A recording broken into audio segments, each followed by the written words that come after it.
নমস্কার বন্ধুরা, আজকে আমি একটা নতুন রেসিপি নিয়ে এসেছি। খুবই চটপটা, খুবই তাড়াতাড়ি হবে। আমি এখানটায় কড়াই তেল বসিয়ে দিয়েছি আর নিয়েছি দুটো বড় সাইজের আলু কেটে নিয়েছি, এরকম 4 টুকরো করে নিয়েছি। কটা কাঁচা লঙ্কা নিয়েছি, একটু ধনে পাতা আর নিয়েছি বেসন।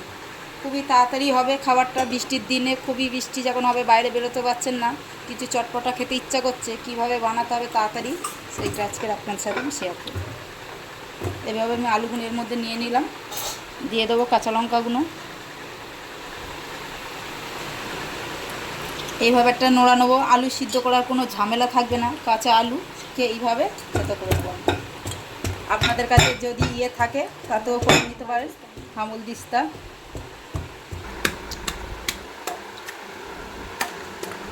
এইভাবে আলুগুলোকে এরকমভাবে থেতো করে নেবো পাত্রের মধ্যে নিয়ে।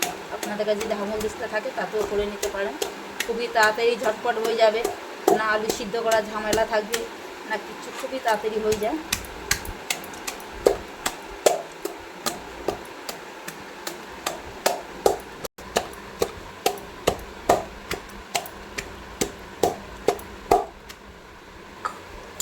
তো বন্ধুরা দেখছেন আমি কিভাবে একটা থেতো করে নিচ্ছি, আমার হয়ে এসছে।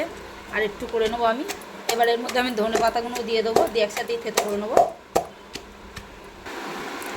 ধনে পাতাগুলো দিয়ে দেবো এতে আমি, দিয়ে একসাথে সব থেতো করে নেবো।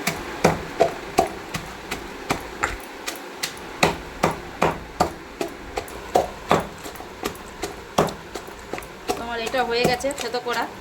দেখো বন্ধুরা আমি কীভাবে এইভাবে থেতো করে নিই। সামান্য একটু আলুগুলো একটু গোটা গোটা থাকবে, অল্প অল্প যেমন ছোটো ছোটো, তাহলে এটা ভাজবার সময় দেখতেও ভালো লাগবে, খেতেও ভালো লাগবে, মুখের মধ্যে আলুটা পড়বে। তো আমার এটা হয়ে গেছে, এটা আমার তো হয়ে গেছে। এবার এখানটা আমি লবণ দিয়ে দেবো, স্বাদ অনুযায়ী লবণ দিয়ে দেবো। আপনারা ঝালটা যে যেমন খায় তেমন বুঝেই ঝালটা দেবে। এবার আমি এর মধ্যে দিয়ে দেবো বেসন।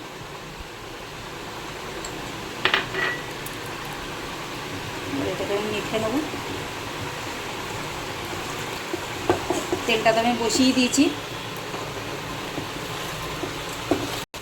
চটপট বানানো যায়, কোনো আলু সিদ্ধ করার কোনো ঝামেলা নেই, কোনো কিছু নেই।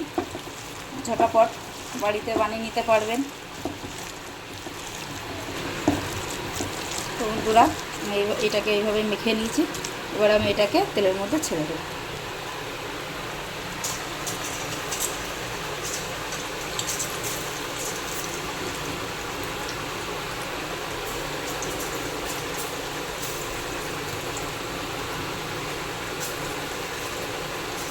আপনারা দেখতে পাচ্ছেন আমি কীভাবে এটাকে দিচ্ছি।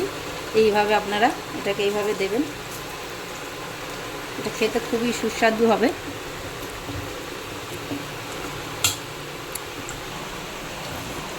তো বন্ধুরা এটাকে আমি একটু উল্টে দেবো।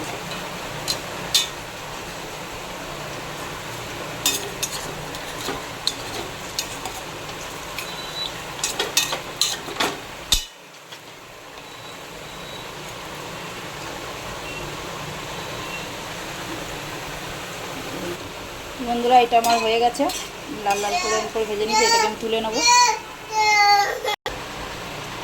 এইগুলো তুলে নিচ্ছি আমি, আবার এইভাবে এইগুলো দিকে দিয়ে দেবো।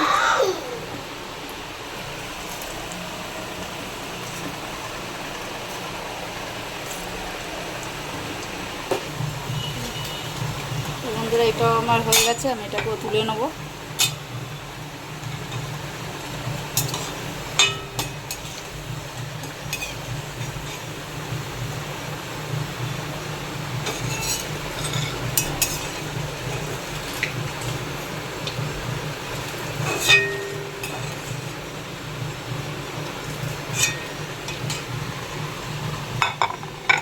এগুলোকে আমি এইভাবেই ছেড়ে দেবো।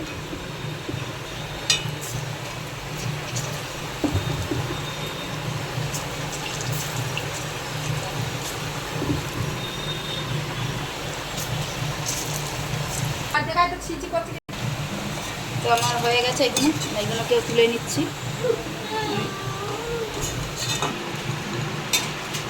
তো বন্ধুরা দেখলে এটা আমার কত ঝটপট তাড়াতাড়ি হয়ে গেল। আপনারা এইভাবে গরম গরম চটপট বানানো যাবে, বানিয়ে চায়ের সাথে বৃষ্টি ভালোর সময় এরকম দিতে পারেন, খুবই ভালো লাগবে, খুবই চটপটা খেতে আর একদম মজমচে, একদম খেতে খুবই ভালো লাগবে। তো ভালো লাগলে অবশ্যই লাইক শেয়ার কমেন্ট করবেন, সাবস্ক্রাইব করবেন। আবার কোনো নতুন রেসিপি নিয়ে আপনাদের সাথে হাজির থাকবো। এইভাবে আমার রেসিপি দেখতে থাকবে। আজকের মতো টাটা।